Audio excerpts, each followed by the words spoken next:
أعوذ بالله من الشيطان الرجيم بسم الله الرحمن الرحيم الحمد لله رب العالمين وصلى الله على سيدنا وحبيبنا حبيب إله العالمين محمد اللهم صل على محمد وآل محمد وعلى آله الطيبين الطاهرين المعصومين المنتجبين.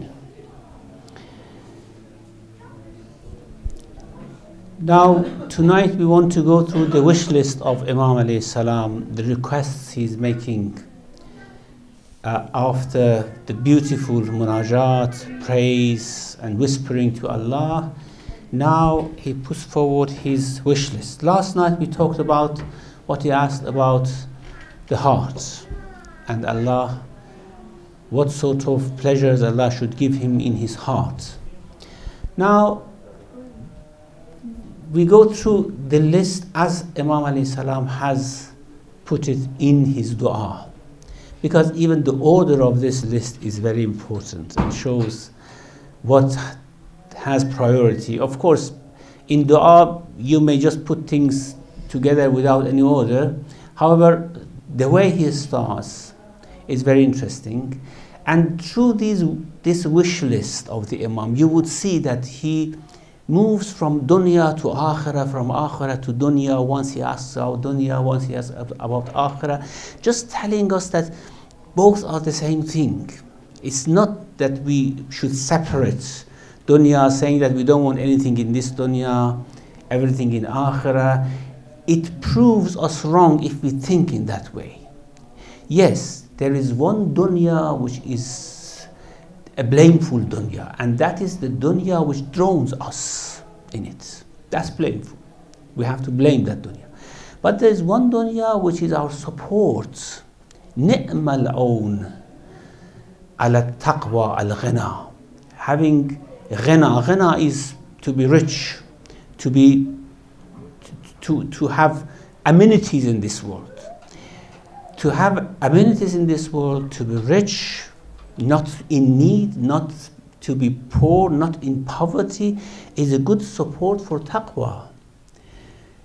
Usually our mystics have gone through this issue of dunya and akhirah as well in details. There is one very beautiful poem in Rumi's book. He says that if the water comes inside the ship, it is a calamity. It is the plight of the ship. That's the end of the ship if the water comes in. But if water doesn't come in and the ship moves underwater, that is how the ship can move. Without water, the ship cannot move. So the ship needs water to move on. However, if that water comes in, then it drowns.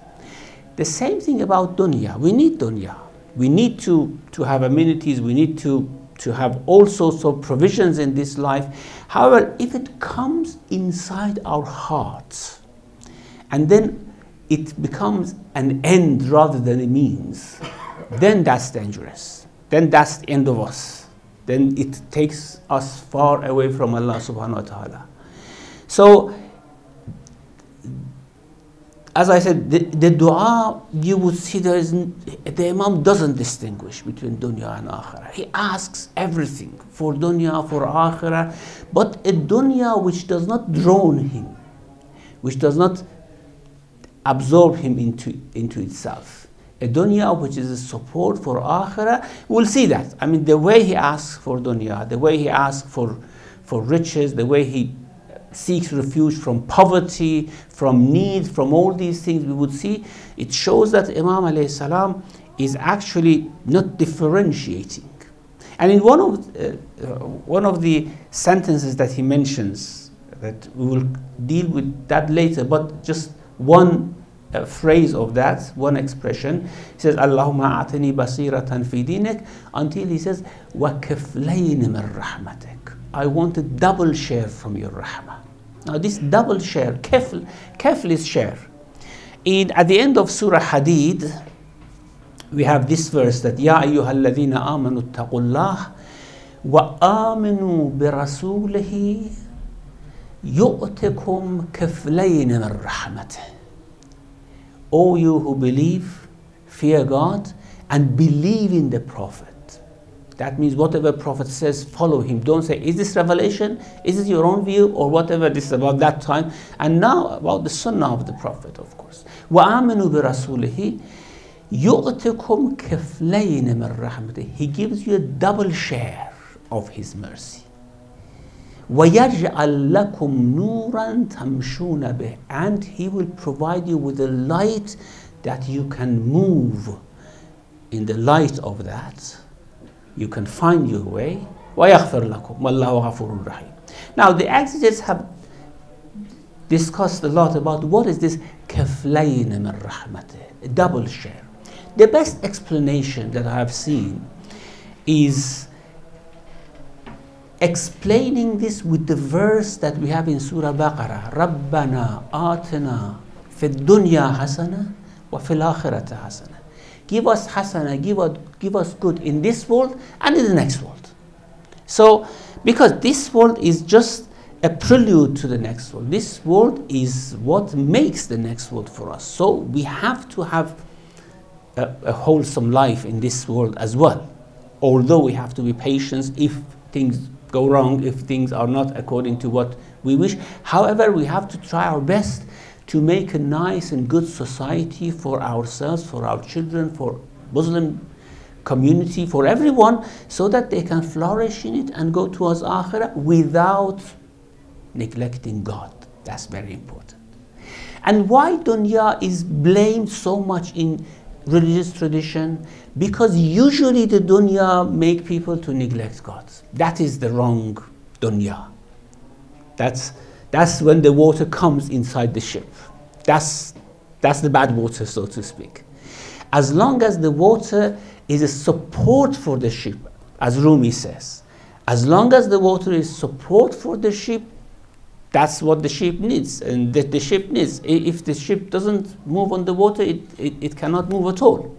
If we don't have provisions in this life, we cannot move at all. So the best explanation for كَفْلَيْنِ مِنْ رَحْمَتِهِ is good share in dunya, good share in akhirah. Your blessings in dunya, your blessings in akhirah. Both of them. There's a report which says that someone was making a dua while Prophet was listening, peace be on him, and he said, "Oh my Lord, if you want to punish me, please punish me in this world. Do not leave my punishment for akhirah." The Prophet, overhearing what he said, "What a bad taste of dua you have. Why do you make dua like this? Say, oh God, do not punish me in this world, do not punish me in the next world. Why you want to bring punishment upon yourself at all? Saying that if you want to punish me in this world. Why? God doesn't need to punish you. So if punishment comes, it's because of your action. Correct your actions and ask for forgiveness rather than asking for punishment." As Imam says in another of his dua, he says, "Oh God, if I know that my punishment would increase 1 iota in your kingdom, 1 iota in your kingdom, if you punish me, then you become richer, you become more powerful or something, I would have asked patience for punishment. I wouldn't ask you to forgive me because I would like your kingdom to grow. But I know my punishment wouldn't increase anything in your kingdom. You are not in need of my punishment. So forgive me, please." This is a good taste of dua. Having the ability to choose right dua, right words when we ask things from God. This is very important. And this is what you see in this wish list, long wish list, towards the end of, not at the very end, but towards the end of Dua Abu Hamza. Now, the Imam starts like this. Allahumma inni as'aluka, O my Lord, I ask you, sabran jamila, a comely patience. Now, the strange thing is that why just at the beginning he asks for patience? What is patience? Well, of course, patience is the head of Iman, head of faith, isn't it? As-sabru min al-Iman kar-ra's min al-jasad. The comparison of sabr, patience to faith, is like head to the body. If the head is cut off, the body is dead. If patience is taken away from a person, the faith goes. Why patience? Because this world doesn't run usually according to our wish. Because there is someone else who's managing this with millions and billions of different wishes, attitudes, wants, and all these things, and he has to manage it according to his wisdom. So it usually doesn't run according to what we want. And if it doesn't run like that, then we have to ask for patience. This is one reason. The other reason is the very life in this world is hard for believers, because it's like a barrier between them and the Lord. And they want sooner to go to Him rather than later. So they need patience. Ad-dunya sijnul mu'min wa jannatul kafir. The dunya is the prison of mu'min and the garden of the kafir. The kuffar think that this world is the highest thing that they can achieve. ذَلِكَ مَبْلَغُهُم مِّنَ الْعِلْمِ. This is the extent of their knowledge. But for mu'mineen, this world looks like a prison, because their ambition is somewhere much higher than this, much bigger than this, much more pleasurable than this. So this is like a prison. They want to be free of this prison as soon as possible. Sabran jamila. Sometimes these things go seriously wrong for us. Just take the example of Yaqub. My Lord, how things went wrong for Yaqub. I mean, Yaqub, when his sons asked him to take Yusuf with them for one day, to play with them as they had plotted, he said, قال إنه ليحزنني أن تذهبوا به. I feel very sad if you take him even for one day. Even for one day he couldn't tolerate the distance between him and Yusuf. And then things went terribly wrong, isn't it? They said, the wolf has eaten your son. And he was not going to see his son for a long, long time. So what he said, قال بل سولت لكم أنفسكم أمرا. Your souls, your nafs has decorated for you something. I know you have plotted something. I may not be able to say it now, but I know you have plotted something. But I may not see Yusuf anymore. The man who couldn't endure one day without Yusuf, إِنَّهُ لَيَحْزُنُنِي أَن تَذْهَبُوا بِهِ. Now he says, فَصَبْرٌ جَمِيلٌ. I will have a complete patience. Well, it's not his fault, but it happened. It happened, Shaitan came in, his brothers did that, his sons actually plotted against him. فَصَبْرٌ جَمِيلٌ. And I tell you, the difference between muqarrabun and ashabul yamin is patience. We don't have patience. Because patience has different fields, many different fields. There are things which somehow entice us. Our desires entice us. We cannot wait, we cannot have patience on our desires. Then we want to do things wrong. So that's one field of it. The worship of Allah needs patience. You have to be patient in doing certain fields, different fields and types of worship, and also keeping away from what is haram needs patience as well, especially if you are living in an enticing world. So Allah says, do you know why muqarrabun are muqarrabun and you are ashabul yamin, you are ordinary believers, they are brought close to me? They had two things. And do you know why I made them imams and made you ma'mumin to follow them, made them the leaders and made you to follow them? For two reasons. One, Now, this is in Surah Alif Lam Mim Sajda, chapter 32. When Allah is talking about Ibrahim, He says, وَوَهَبْنَا لَهُ إِسْحَاقَ وَيَعْقُوبَ وَكُلًّا جَعَلْنَا نَبِيًّا وَوَهَبْنَا لَهُ إِسْحَاقَ وَيَعْقُوبَ. This كُلًّا جَعَلْنَا نَبِيًّا is in another surah. I may not remember this verse very exactly, but after that He says, وَجَعَلْنَاهُمْ أَئِمَّةً. We made Ibrahim and Ishaq and Ya'qub imams. جَعَلْنَاهُمْ أَئِمَّةً لَمَّا صَبَرُوا, because they had patience. What patience they had, we don't know. Of course, one example is the patience of Ibrahim over that trial of slaughtering his son. But this was not the only case, and of course we don't know about Ishaq and Ya'qub. وَجَعَلْنَاهُمْ أَئِمَّةً يَهْدُونَ بِأَمْرِنَا لَمَّا صَبَرُوا. So patience is one.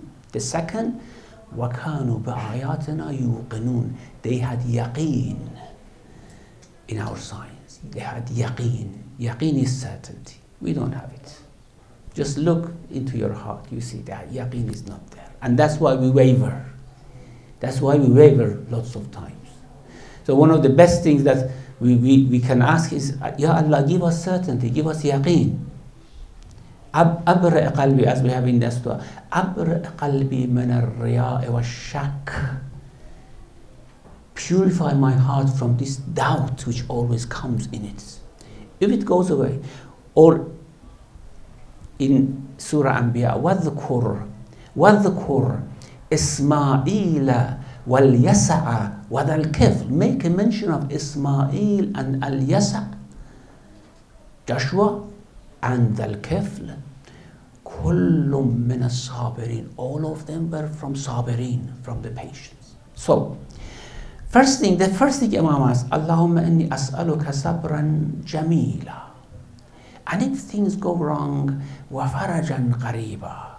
And a very close, a neighboring relief, a relief which is very close. Help me with that. وَقَوْلًا صَادِقًا. The other thing I ask you is honesty. قَوْلًا صَادِقًا. As I said, it's very interesting the way Imam starts to ask.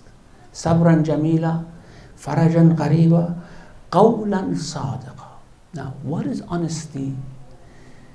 Not only honesty in, of course, in our social interactions. That's one aspect of honesty that many of us can have.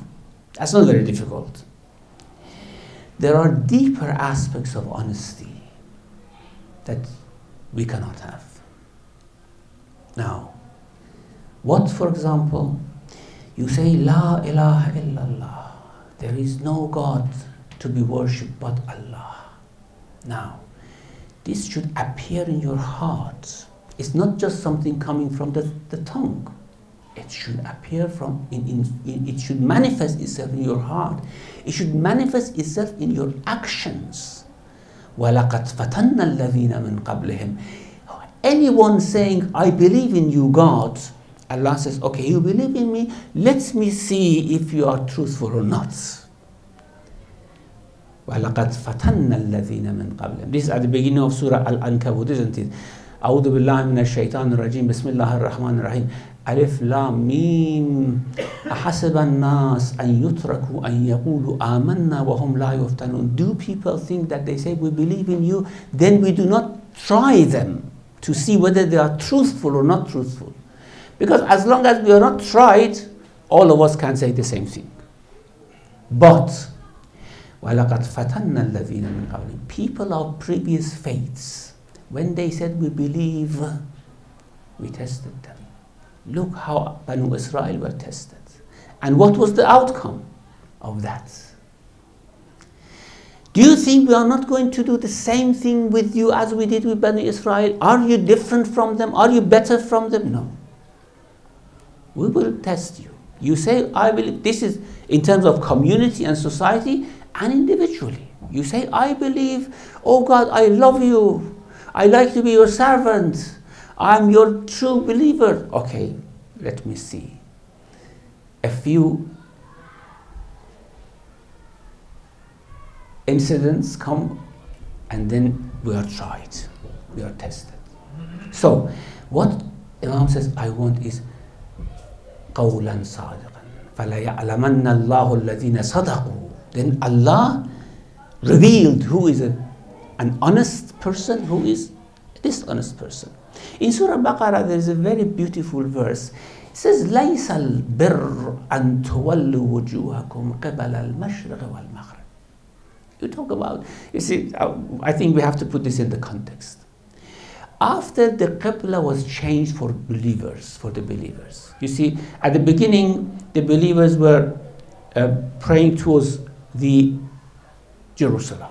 That was the Qibla of Banu Israel as well. They prayed towards Jerusalem. And the Prophet prayed towards Jerusalem while he was in Mecca. At the beginning, the first year when he was in Medina, he used to pray towards Jerusalem. Then the Qibla, the command came, change your Qibla towards Mecca to somehow make this community an independent community from the previous faith, from the Jewish faith. Because everyone thought that this is a continuation of the Jewish faith. It is, but now Allah wanted to give it an independent identity to this community. He said, now turn towards Kaaba. فَوَلِّ وَجْهَكَ شَطْرَ الْمَسْجِدِ الْحَرَامِ. Now then, the Jews in Medina came and whispered to believers, what type of prophet is this? He is confused himself about the direction of his prayer. Up till now he used to pray towards Jerusalem, now he prays towards Kaaba. Now, a fiqhi question. Those prayers that you did towards Jerusalem, if they were right, what about the prayers you are doing towards Kaaba now, towards Mecca? They should be wrong. If this is right, that's wrong. So all your prayers are in vain. Now this type of discussion, a discussion grew in Medina. People were concerned. You see, just like us, we discuss all the time about the moon, what should we do, about the Eid and all this. They started to discuss this issue. Now the verse was revealed. This is very telling. لَيْسَ الْبِرُّ أَن تُوَلُّوا وُجُوهَكُمْ قِبَلَ الْمَشْرِقِ وَالْمَغْرِبِ. You think that faith, bir here is faith.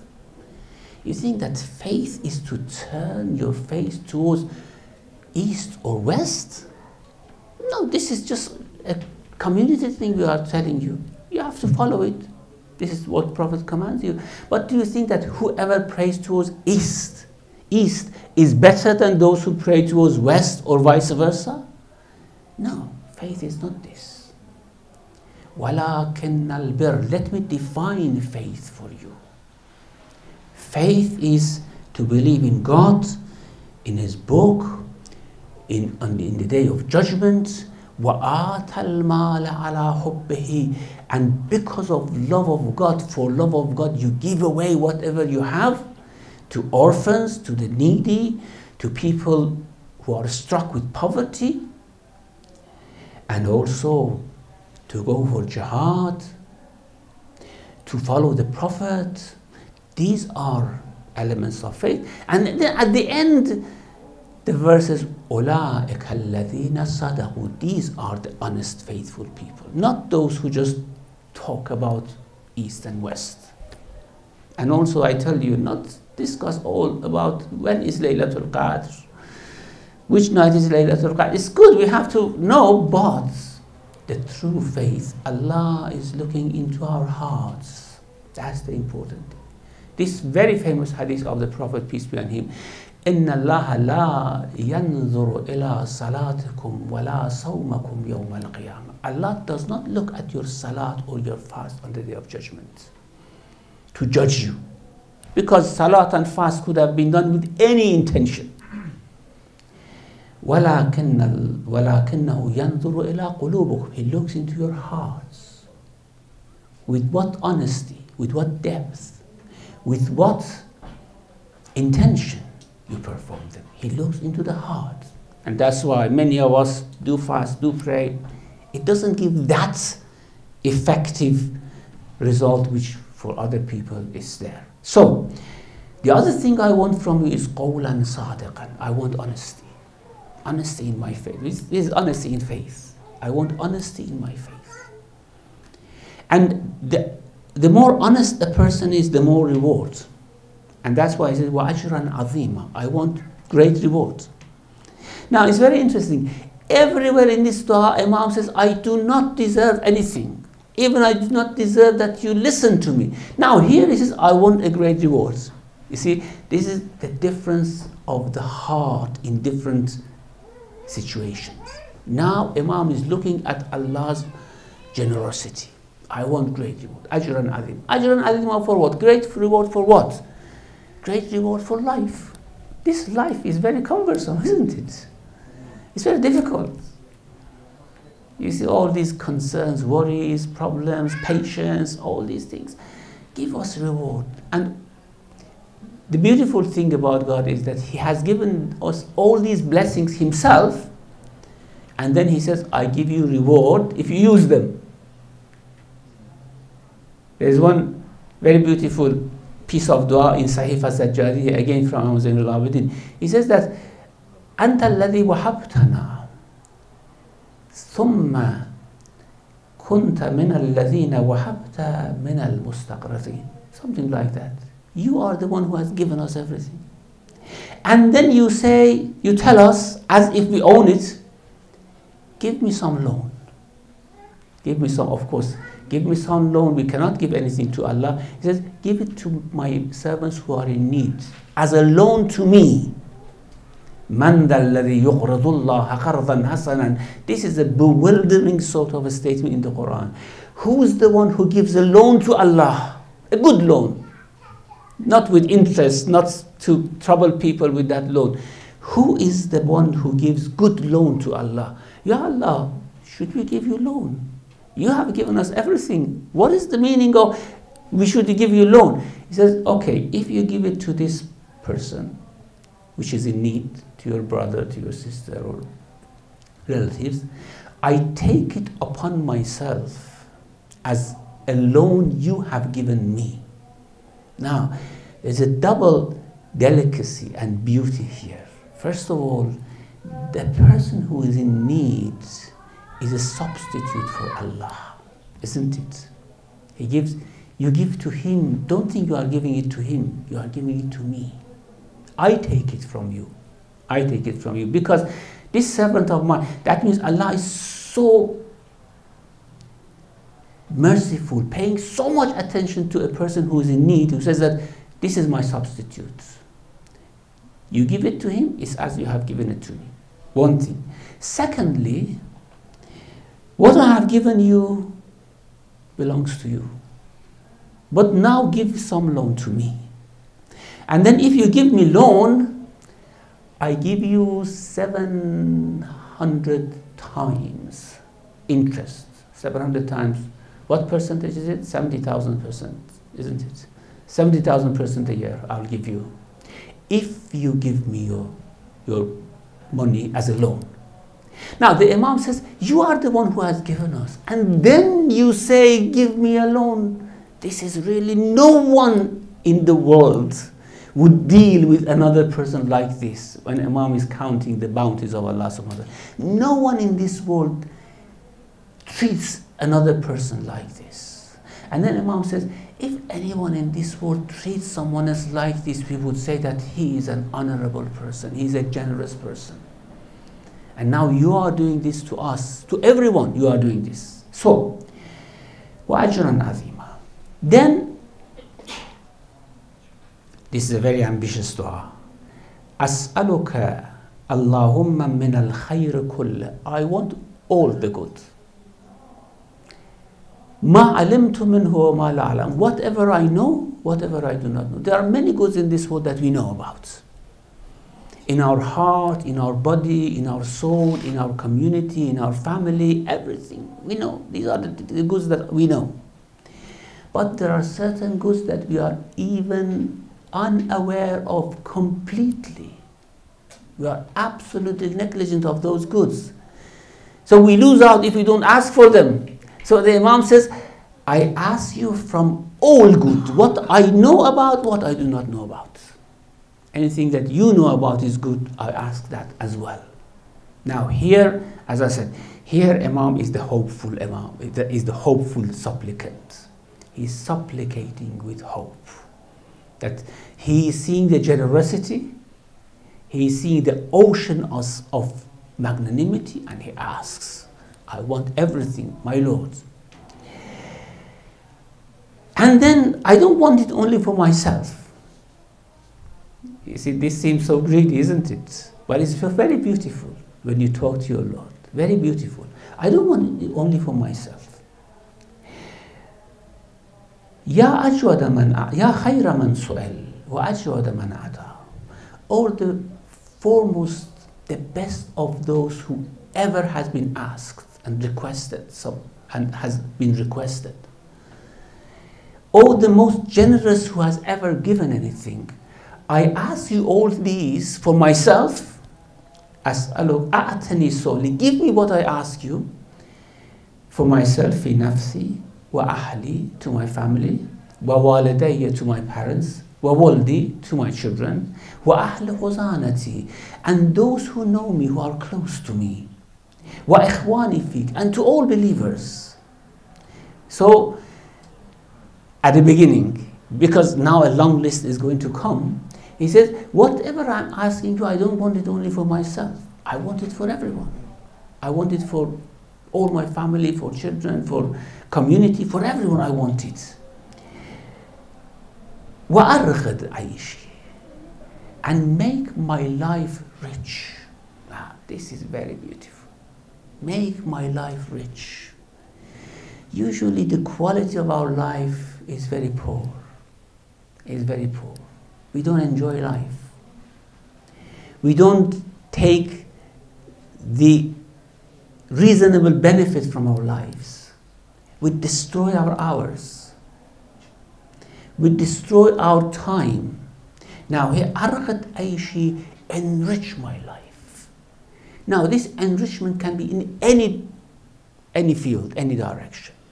Materially and physically, spiritually, in terms of my dealings with others, in terms of dignity, as Imam asked for dignity as well. I mean, all those things that some of us as believers despise because we have a wrong idea of it. Because when we get it, we use it wrongly. The Imam, when he asks, he knows that when he gets it, he uses it rightly. So, enrich my life, وَأَظْهَرَ مُرُوَّتِي, and let me manifest my manliness by the amenities that you give me. Manifest my generosity.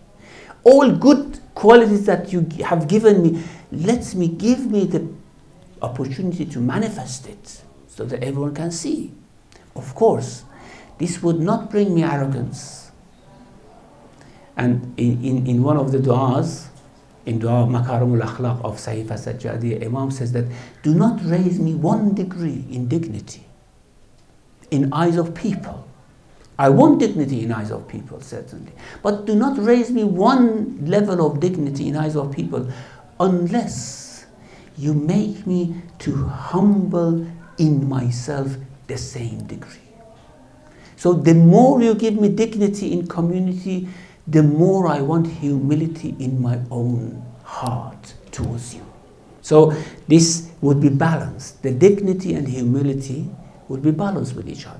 So, وَأَرْغَدْ عَيْشِي وَأَظْهَرْ مُرُوَّتِي, just let me summarize. أَصْلِحْ جَمِيعَ أَحْوَالِي,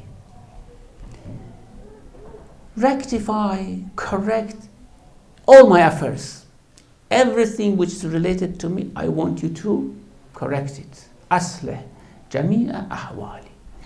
And then there's a piece of dua that we need to discuss it, inshallah, independently. And this is the peak of requests that Imam is making.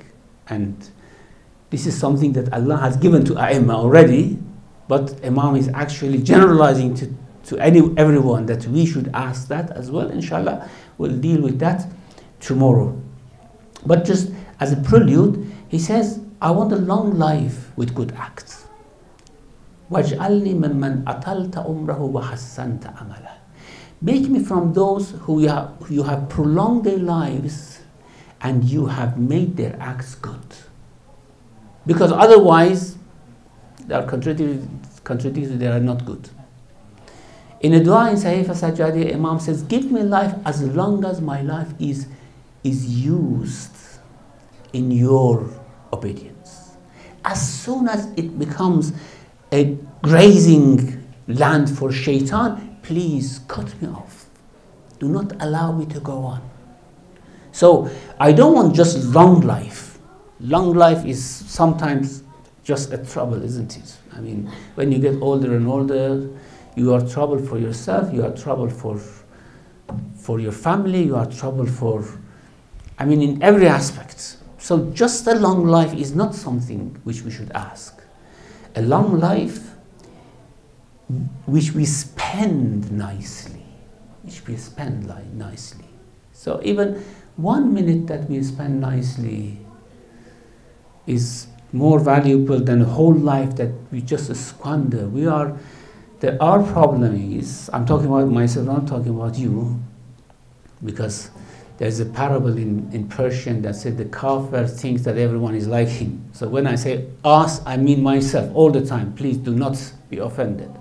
So our problem is that we squander our lives. The dissipation of our life is so huge, so great. So we have to ask Allah subhanahu wa ta'ala to reduce that dissipation, to reduce that squandering of our times, moments, days, hours. So make me from those whom you give a long life with good acts. Amirul Mu'minin was asked, which one is better, dunya or akhirah? This is the concern of every believer. He said, as is reported from him, you see, we are fasting and all the time we say, the Prophet said, the Imam said, and lying against Prophet and Imam would cancel the fast, isn't it? So we don't know whether what we are reporting is correct, is not correct. We always have to bring this caveat that is reported from the, okay. Now, it's reported from Imam Ali alayhi salam that, he was asked, which one is better, dunya or akhirah? He said, I would not exchange 1 day of dunya with 1,000 years of akhirah. Why? Because with that 1 day of dunya, I can attain levels, positions and degrees, which I never can attain with 1,000 years of akhirah. Akhirah, you cannot attain anything in akhirah. In akhirah, you just eat from whatever you have sent forward from this world. So 1 day of this dunya, Amirul Mu'minin says, is more precious than 1,000 years of akhirah. Provided you use it correctly, you do not just squander it. Inshallah, Allah will give us the tawfiq and success that we use our lives in what He has commanded us, which is of course the best for us. Wa sallallahu ala Muhammadin wa alihi tahirin.